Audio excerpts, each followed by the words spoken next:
CM Dhami पहुंचे खटीमा राधा स्वामी सत्संग मैदान में किया वृक्षारोपण। सीएम ने जनता को हरेला पर्व की बधाई दी। सीएम धामी ने जनता की समस्याओं को सुना।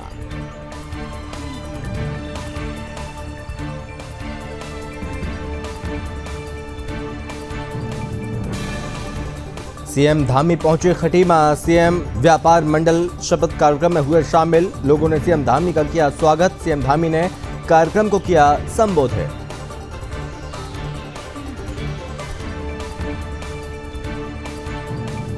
हरिद्वार में पुलिस को मिली बड़ी कामयाबी। एसएसपी ने किया लूट का खुलासा। बदमाशों ने लूट की वारदात को दिया था अंजाम। 4 आरोपियों को किया गया गिरफ्तार। मामले में आरोपियों से पूछताछ जारी। हरिद्वार में पुलिस ने जारी किया नया रूट प्लान। कांवड़ यात्रा के दौरान रूट रहेगा डायवर्ट। कांवड़ यात्रा को लेकर हाईवे पर भारी वाहनों का प्रवेश रहेगा बंद।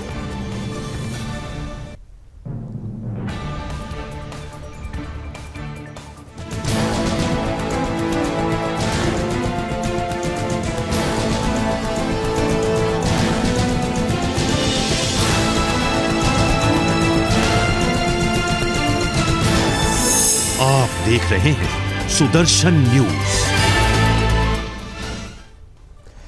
नमस्कार, बहुत स्वागत है आप सभी का अपना उत्तराखंड में। मैं हूं आपके साथ संभव गुप्ता और इस बुलेटिन में हम सबसे पहले बात करेंगे उत्तराखंड के मुख्यमंत्री पुष्कर सिंह धामी राधा स्वामी सत्संग मैदान में वृक्षारोपण उन्होंने किया और इस मौके पर सीएम ने प्रदेश की जनता को प्रगति के पर्व हरेला की बधाई दी। इस दौरान सीएम ने जहां जनता की जन समस्याओं को सुना तो वहीं वृक्षारोपण स्थल के पास ही स्थित सरस्वती विद्या मंदिर स्कूल के बच्चों द्वारा पुकारे जाने पर मुख्यमंत्री ने आगे बढ़कर बच्चों का अभिवादन स्वीकार भी किया। वहीं मुख्यमंत्री धामी ने कहा कि हरेला पर्व प्रकृति संरक्षण का त्यौहार है। ये हमें प्रेरित करता है कि हम सबसे ज्यादा से ज्यादा पौधे का रोपण करें। उन्होंने कहा कि हम विगत कई सालों से हरेला पर्व को प्रकृति संरक्षण के रूप में मनाते आए हैं। हमारा प्रयास है कि इस हरेला पर्व में जन जन की भागीदारी हो और साथ ही आने वाली पीढ़ी भी इसमें भागीदार बने और इस बात की महत्वता को समझे कि पर्यावरण का हमारे जीवन में क्या महत्व है। इतना ही नहीं, सीएम धामी ने कहा कि हमें पौधा लगाने तक ही सीमित नहीं रहना है, बल्कि पौधों के संरक्षण और संवर्धन पर भी ध्यान देना होगा ताकि पौधे न सूखें। वन विभाग और उद्यान विभाग आपस में समन्वय बनाकर इस दिशा में सराहनीय कार्य कर रहे हैं।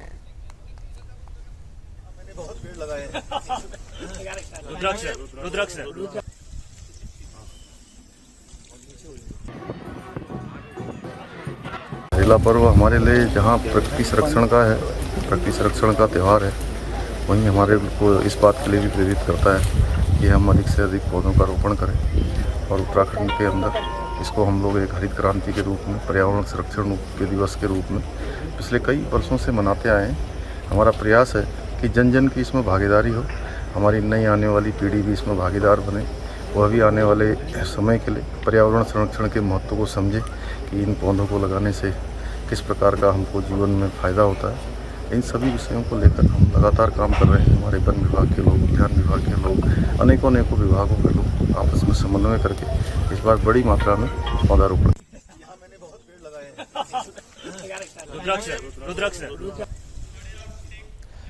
उत्तराखंड के सीएम पुष्कर सिंह धामी गुरुवार को खटीमा पहुंचे, जहां सीएम धामी ने राणा प्रताप इंटर कॉलेज के सभागार में प्रांतीय उद्योग व्यापार मंडल उत्तराखंड की नगर इकाइयों खटीमा, चकरपुर, झनकट के शपथ ग्रहण समारोह में शामिल हुए और जहां सीएम धामी का लोगों ने जोरदार स्वागत किया।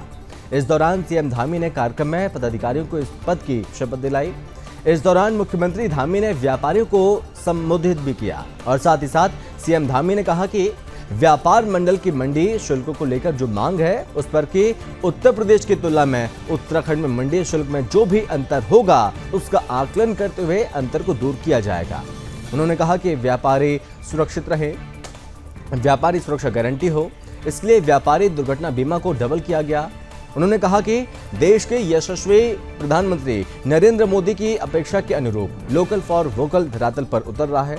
मुख्यमंत्री धामी ने कहा कि उत्तराखंड में इंटीग्रेटेड मैन्युफैक्चरिंग क्लस्टर की स्थापना हेतु उधम सिंह नगर जनपद के खुरपिया तहसील में सरकार की ओर से 1002 एकड़ भूमि उपलब्ध कराई गई है और साथ ही उन्होंने कहा कि उत्तराखंड में इस कॉरिडोर के प्रभाव क्षेत्र में आता है और इससे उत्तराखंड के विकास को बहुत ज़्यादा बढ़ावा मिलेगा।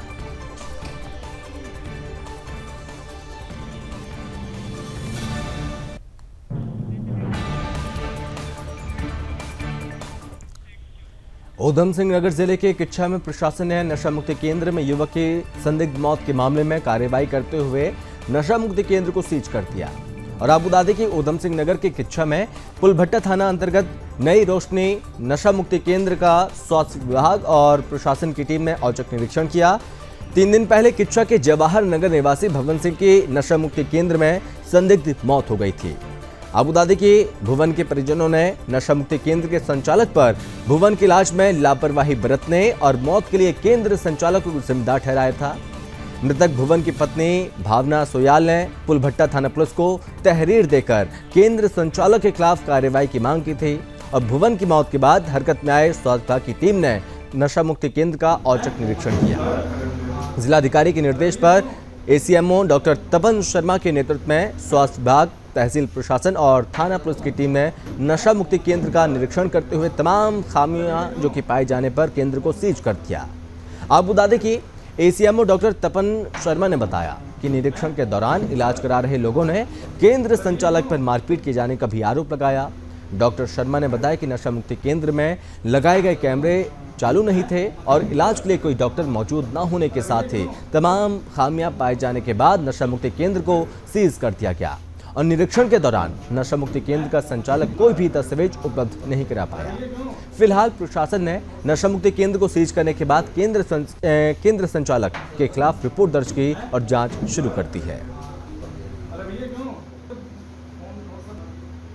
जो कल एक युवक की मृत्यु हुई है नई रोशनी नशा मुक्ति एवं पुनर्वास केंद्र पर, जो कि पुलभट्टा में स्थापित है।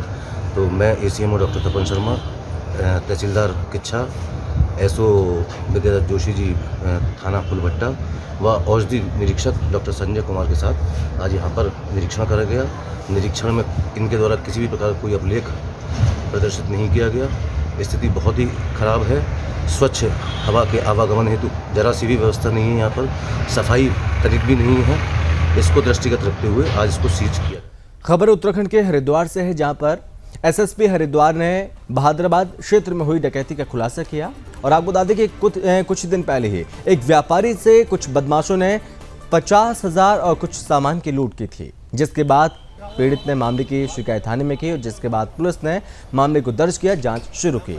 वहीं जांच के दौरान ये पता चला कि बहादुराबाद क्षेत्र में एक व्यापारी से 50,000 और कुछ सामान की लूट हुई। जब टीम ने इसकी गहनता से जांच की तो सीसीटीवी कैमरे की मदद से इस घटना का खुलासा होता चला गया। इसमें 4 आरोपियों को गिरफ्तार किया गया, जिनके पास से 44,000 और एक स्कॉर्पियो के साथ हथियार भी बरामद किए गए हैं और साथ ही 2 तमंचे, जिंदा कारतूस बरामद किए गए। फिलहाल मामले की आगे की कार्रवाई जारी है।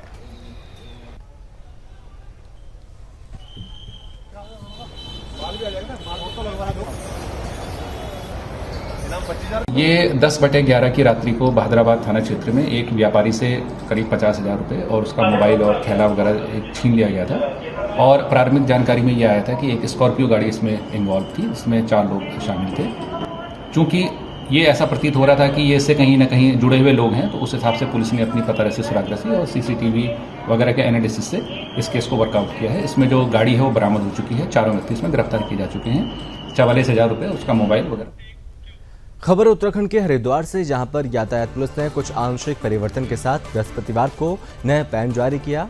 यात्री हरिद्वार आने से पहले ये पैन रूट जरूर पढ़ें और 20 जुलाई से हाईवे पर सभी प्रकार के वाहन प्रतिबंधित हो जाएंगे। वहीं 14 से 20 जुलाई तक सुबह 5 बजे से 11 बजे तक भारी वाहन हाईवे पर नहीं चलेंगे। और आपको बता दें कि यातायात पुलिस ने कुछ आंशिक परिवर्तन के साथ नया प्लान जारी किया।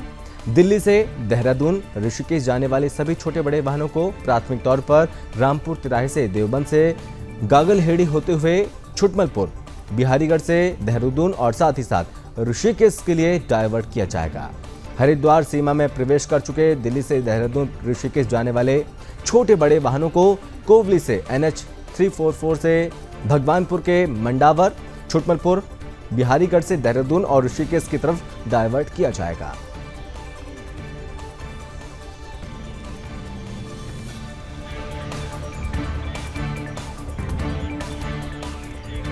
और खबर उत्तराखंड के बागेश्वर से है, जहां पर अमसरकोट गिरेछिना सहित 1 दर्जन से ज्यादा गांवों को जोड़ने वाला मोटर मार्ग खराब है। और आपको बता दें कि उत्तराखंड में हो रही लगातार बारिश और भूस्खलन से अमसरकोट गिरेछिना के बीच स्थित कलमट गड्ढे में तब्दील हो गया, और जिससे ग्रामीण क्षेत्रों को गुजरने वाले वाहनों और ग्रामीणों को काफी दिक्कतों का सामना भी करना पड़ रहा है। आपको बता दें कि अमसरकोट के प्रधानपति और वाहन चालकों ने प्रशासन से गड्ढे में तब्दील हुए कलमट को दुरुस्त करने और साथ ही क्षतिग्रस्त सुरक्षा दीवारों के सुध लेने की गुहार लगाई। वहीं अमसरकोट के प्रधानपति शोभन सिंह का कहना है कि अमसरकोट मोटर मार्ग में कई दिनों से कलमट गड्ढे में तब्दील है और मोटर मार्ग से सभी मोटर वाहनों को परेशानी हो रही है, और साथ ही स्थानीय लोगों का कहना है कि हमें कहीं जाने आने में परेशानी होती ही रहती है, और जिसको लेकर यहाँ पर प्रशासन ध्यान हालांकि अभी नहीं दे रहा है।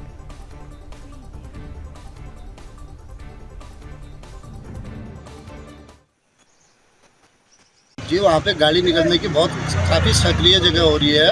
वहाँ पे गाड़ी निकालने में बड़ी दिक्कत हो रही है, डबल गाड़ी तो निकल ही नहीं पा रही है वहाँ पे। अब विभाग से हमने कंप्लेंट करी है, देखो अभी कोई आता है तो देखते हैं क्या होता है। मतलब सुबह से कल शाम से गड्ढा हो रहा है, अभी तक कोई वो नहीं है। दो दिन हो गए उसको। किस प्रकार गड्ढा है? बहुत गहरा गड्ढा हो रहा है, जिसमें से गाड़ी डूबने के बाद में निकल नहीं पाएगी उससे बिगर क्रेन के। इस तरीके की समस्या हमारे सारे ड्राइवरों को उठानी पड़ती है। गिरेछिना मोटर मार्ग जो है हमारा मेन मुख्य मार्ग है, वहाँ पर कई दिनों से बारिश के चलते कलमट में होल विभाग भी आ रहा है और विभाग की गाड़ियाँ भी आ रही हैं, कोई इसको देख नहीं रहा है। और आज इसमें होल बहुत बड़ा हो चुका है, बड़ा होल बन गया है, और जो खतरे का संदेशा है, कभी भी खतरा हो सकता है, कभी किसी भी आदमी का किसी को हादसे का शिकार हो सकता है कोई भी। और अब खबर उत्तराखंड के पौड़ी से है, जहां पर विकासखंड पौड़ी के जमनाखाल के निकट पोखरी गांव के एक ही परिवार के 6 सदस्य जंगली मशरूम खाने से बीमार हो गए हैं। परिजनों से मिली जानकारी के मुताबिक जानवरों के लिए जंगल से चारा लाते वक्त परिवार के एक सदस्य ने जंगली मशरूम को घर ले आया, और जिसके बाद परिवार में जंगली मशरूम की सब्जी बनाकर परिवार वालों ने खाई भी। वहीं खाने के लगभग 1 घंटे बाद परिवार के सदस्यों की तबीयत बिगड़ने लगी, और जिसके बाद आनन फानन में ग्रामीणों ने बीमार लोगों को अस्पताल में भर्ती कराया, और जहां बीमारों का इलाज हो रहा है। वहीं जिला चिकित्सालय के चिकित्सक डॉक्टर प्राची टमटा ने जानकारी देते हुए बताया कि सभी मरीजों का उपचार बेहतर तरीके से किया जा रहा है, और साथ ही मरीजों को ऑब्जर्वेशन में रखा गया है।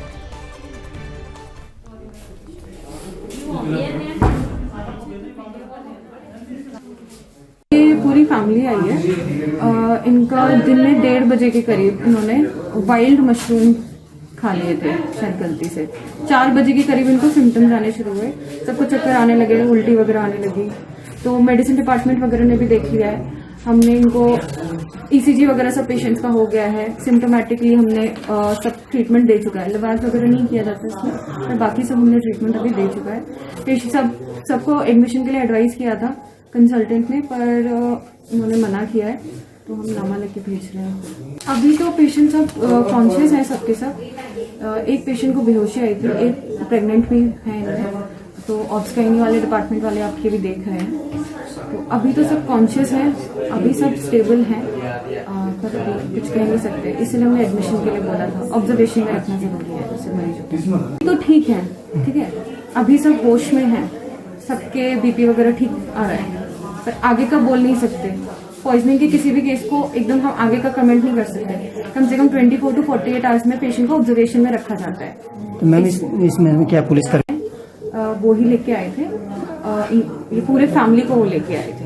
तो उन्हें पुलिस को इन्फॉर्मेशन चली गई है, पुलिस वाले आके अपना केस वो कर लेंगे। हमारी तरफ से मेडिको लीगल केस बन चुका है। ये घटना ऐसे हुई कि भाई था मेरा, बड़ा भाई, वो जंगल गया था, तो वहाँ से मशरूम होता है जंगल वाला, वो लेके आया था। एंड उसको बनाने के बाद करीब 1 बजे सब फैमिली ने खाया उसको। एंड उसके बाद उनको चक्कर वगैरह आए, चक्कर से लगे उनको, उल्टी वगैरह वॉमिटिंग वगैरह लगी।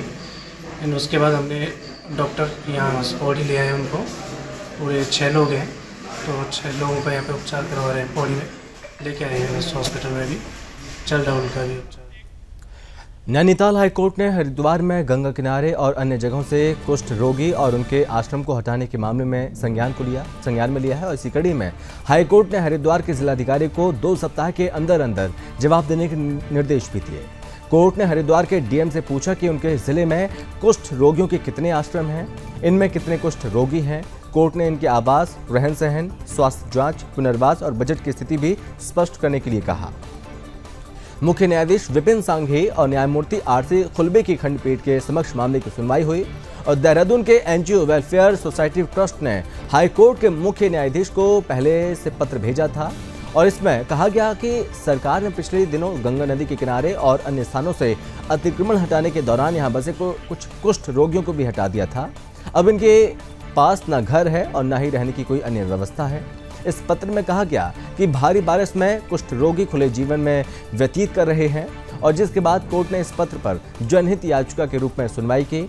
पत्र में कहा गया कि सरकार सुप्रीम कोर्ट की ओर से जारी दिशा निर्देशों का पालन नहीं कर रही है, जिसमें कहा गया कि सरकार कुष्ठ रोगियों का पुनर्वास करे, उनको मूलभूत सुविधाएं दे और उनका खर्च भी वहन करे।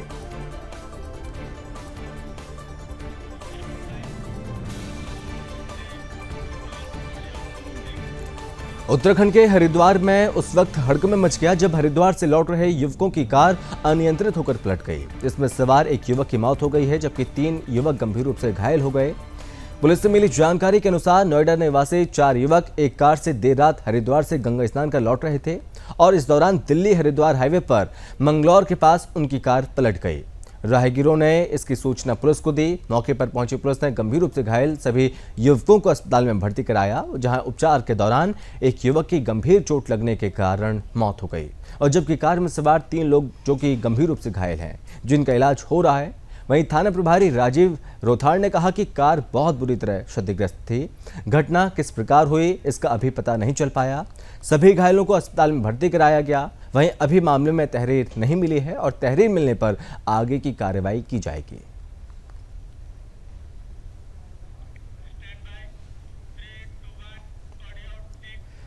कोविड काल में हमारे देश और पूरे विश्व में मानव जाति का नुकसान हुआ है। ऑक्सीजन की कमी की वजह से जनहानि हुई, लिहाजा भाजपा ने बूथ लेवल के कार्यकर्ताओं से आह्वान किया कि प्रकृति के संरक्षण को हमें एकजुट होना होगा और उत्तराखंड में हरेला पर इस बार बीजेपी प्रदेश भर में पौधारोपण का अभियान चलाकर 5 लाख पौधे रोपेगी।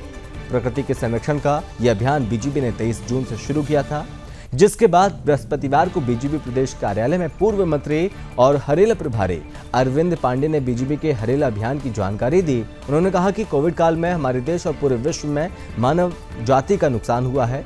ऑक्सीजन की कमी की वजह से जनहानि हुई, लिहाजा भाजपा ने बूथ लेवल के कार्यकर्ताओं से आह्वान किया कि प्रकृति के संरक्षण को हमें एकजुट होना है।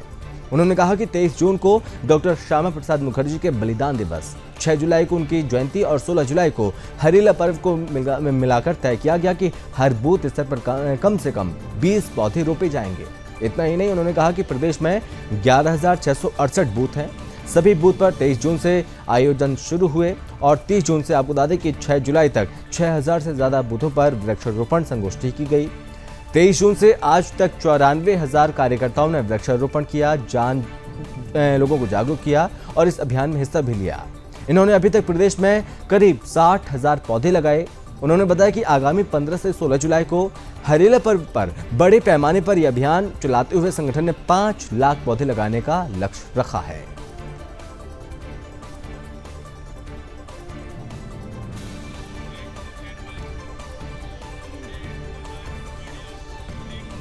खबर उत्तराखंड से, जहां पर कांवड़ियों का एक जत्था सिंहद्वार से सीधे नहर पटरी पर गुरुकुल महाविद्यालय से होते हुए रेलवे ट्रैक पार कर हाईवे की तरफ चला गया है और कांवड़ियों के रेलवे ट्रैक पर जाने की वीडियो बनाकर किसी ने पुलिस अधिकारियों को भेज दी, जिसके बाद पुलिस प्रशासन में हड़कंप मच गया। आपको बता दें कि लाल पुल के पास रेलवे ट्रैक से कांवड़ियों के गुजरने की वीडियो वायरल होते ही पुलिस में हड़कंप मच गया। सूचना मिलते ही ज्वालापुर कोतवाल और रेल चौक प्रभारी मौके पर पहुंचे और सिंहद्वार से गुरुकुल महाविद्यालय की तरफ जा रहे पटरी के गेट को बंद कराया। जिस वक्त कांवड़िया ट्रैक से गुजर रहे थे, उस दौरान दूसरे ट्रैक पर ट्रेन गुजर रही थी और ऐसे में अगर कोई घटना कांवड़ियों के साथ घट जाती तो बड़ा मामला यहां पर हो सकता था, मगर हरिद्वार पुलिस के अधिकारियों ने तुरंत ही इस घटना को संज्ञान में लिया। एसएसपी डॉक्टर योगेंद्र सिंह रावत ने ज्वालापुर कोतवाल आरके सकलानी और रेल चौकी प्रभारी प्रवीण रावत को मौके पर भेजा।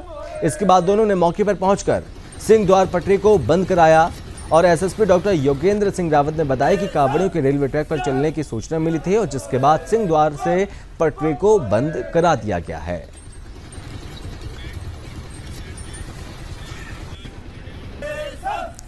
रामनगर में नेशनल हाईवे के पास एक निजी ऑटोमोबाइल्स पेट्रोल पंप पर कुछ बाइक सवार युवक और कर्मचारी के बीच बोतल में पेट्रोल नहीं देने के चलते विवाद उत्पन्न हो गया, जिसके बाद बाइक सवार युवकों ने जमकर उत्पात मचाया और जिसके बाद रामनगर के सभी पेट्रोल पंपों पर सेल्समैनों ने हड़ताल शुरू कर दी।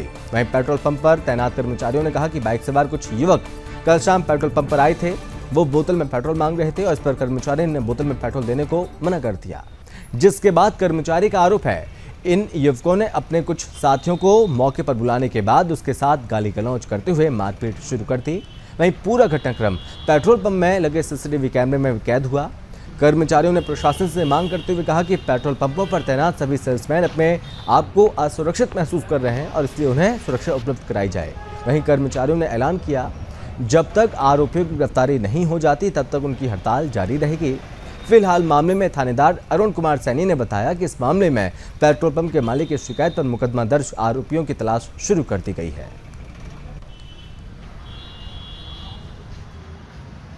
हम तो अपना काम कर रहे थे, ड्यूटी पे थे, अपने तेल डाल रहे थे। हम तो कस्टमरों को हैंडल कर रहे थे। 3 बंदे आए बोतल लेके, बोले बोतल में पेट्रोल दे दो।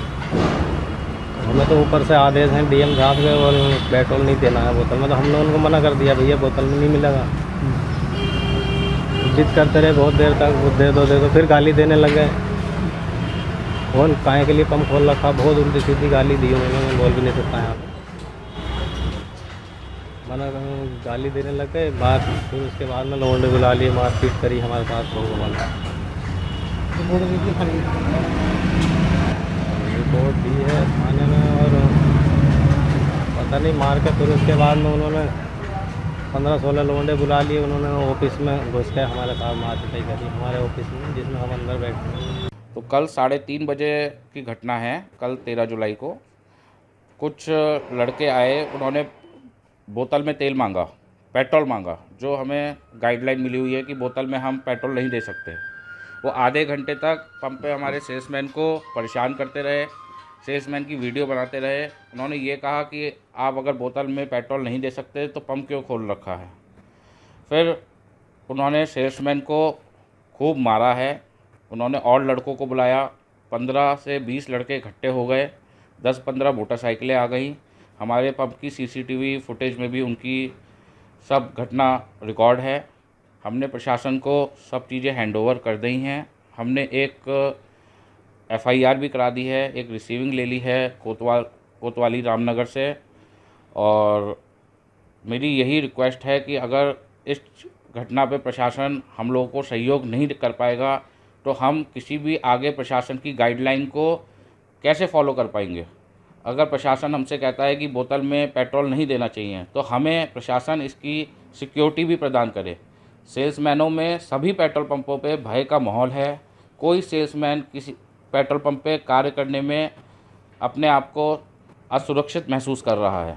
जब तक प्रशासन की ओर से हमें सेल्समैनों को सुरक्षा नहीं मुहैया कराई जाएगी तो कोई भी सेल्समैन पंप पे काम करने में असमर्थ है, उसके मन में भय है। और मेरी प्रशासन से आपके माध्यम से यही रिक्वेस्ट है कि सेल्समैनों को पेट्रोल पंप पे सुरक्षा मुहैया कराई जाए। और अब खबर उत्तराखंड के बागेश्वर से, जहां पर अमसरकोट गिरिछिना सहित 1 दर्जन से ज्यादा गांवों को जोड़ने वाला मोटरमार्ग खराब है। और आपको बता दें कि उत्तराखंड में हो रही लगातार बारिश और भूस्खलन से अमसरकोट गिरिछिना के बीच स्थित कलमट गड्ढे में तब्दील हो गया।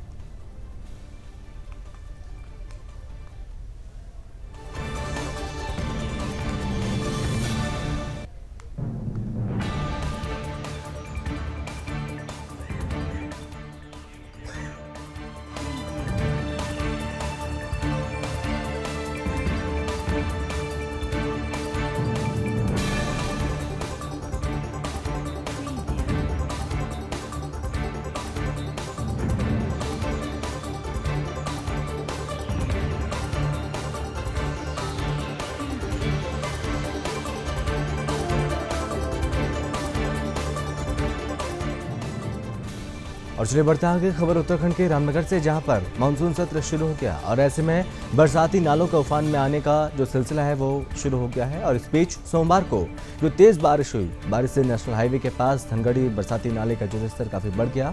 इसके चलते मंगलवार सुबह रामनगर से कार में सवार होकर 4 शिक्षक सल्ट की तरफ जा रहे थे। इस बीच शिक्षकों की कार नाले में बह गई। वहीं कार को बहता देखकर आसपास के लोगों ने शिक्षकों को सुरक्षित बाहर निकाला और साथ ही नाले में पानी ज्यादा होने के चलते दोनों और वाहनों की लंबी कतार लग गई। वहीं आपको बता दें कि पानी के बहाव से बहकर जो कार है वो कई मीटर दूर चली गई, जिसके बाद थानेदार अरुण कुमार सैनी ने कहा कि मंगलवार सुबह 4 शिक्षक अपनी कार से सल्ट ड्यूटी पर जा रहे थे। इस बीच धनगढ़ी नाले में शिक्षकों की कार बह गई। गनीमत ये रही कि स्थानीय लोगों ने तत्परता दिखाते हुए आसपास के लोगों ने 4 शिक्षकों को सकुशल बाहर निकाल लिया। वहीं थानेदार ने सभी लोगों से अपील की कि बरसाती नालों में पानी का जलस्तर ज्यादा होने के कारण इन्हें पार ना करें।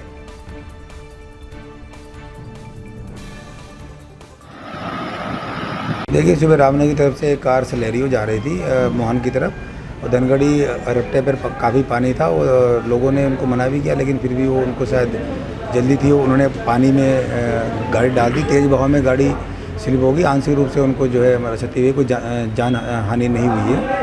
और इस वहाँ पे जो भी आवश्यक सुरक्षा के हमारे द्वारा प्रबंध किए जा रहे हैं, लोगों को मतलब आगाह भी किया जा रहा है आपके चैनल के माध्यम से भी कि लोग ज़्यादा पानी में ना जाएं या पानी देखकर बहाव देखकर मतलब सफ़र करें। मन में आवश्यक वैधानिक कार्रवाई की। उत्तराखंड में खराब मौसम चारधाम यात्रा में रोड़ा बना हुआ है और बारिश के चलते जो यात्रा है वो यात्री प्रभावित भी यहाँ पर होते हैं। और बद्रीनाथ हाईवे, बैनाकुली, रणांग बैंड और इसी के साथ लामबगड़ नाला और खचड़ा नाले में बंद होने से फिलहाल बद्रीनाथ धाम की तीर्थ यात्रा थमी हुई है। वहीं यमुनोत्री पैदल मार्ग पर श्रद्धालु दूसरे दिन भी जोखिम भरी आवाजाही करने को मजबूर हैं। रुद्रप्रयाग और चमोली जिले में भारी बारिश हुई और कुछ जिलों में आसमान में बादल छाए हैं, जबकि मैदानी इलाकों में मौसम साफ है। पर्वतीय जिलों में नदी उफान पर है। श्रीनगर, रुद्रप्रयाग और कर्णप्रयाग में अलकनंदा खतरे के निशान से ऊपर बह रही है। वहीं टेहरी बांध की झील का जलस्तर RL 770.45 मीटर पहुंच गया और झील से 185 क्यूमेक्स पानी छोड़ा जा रहा है। वहीं टेहरी में भारी बारिश के बाद बाल गंगा नदी खतरे के निशान से ऊपर बह रही है, जिसके चलते प्रशासन ने अलर्ट जारी किया। वहीं ऋषिकेश गंगोत्री हाईवे सहित जिले के प्रमुख मोटर मार्गों पर यातायात सामान्य रूप से चल रहा है और हरिद्वार में गंगा नदी का जलस्तर बढ़ गया और पहाड़ों पर लगातार बारिश हो रही है। बारिश के चलते गंगा नदी का जलस्तर चेतावनी के पास पहुंच गया है।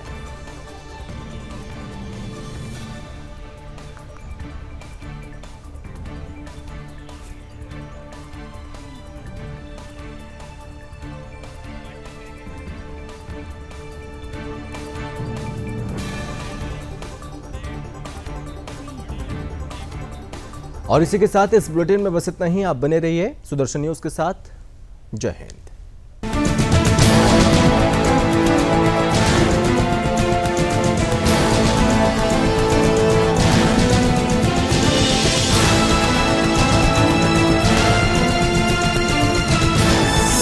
आप देख रहे हैं सुदर्शन न्यूज।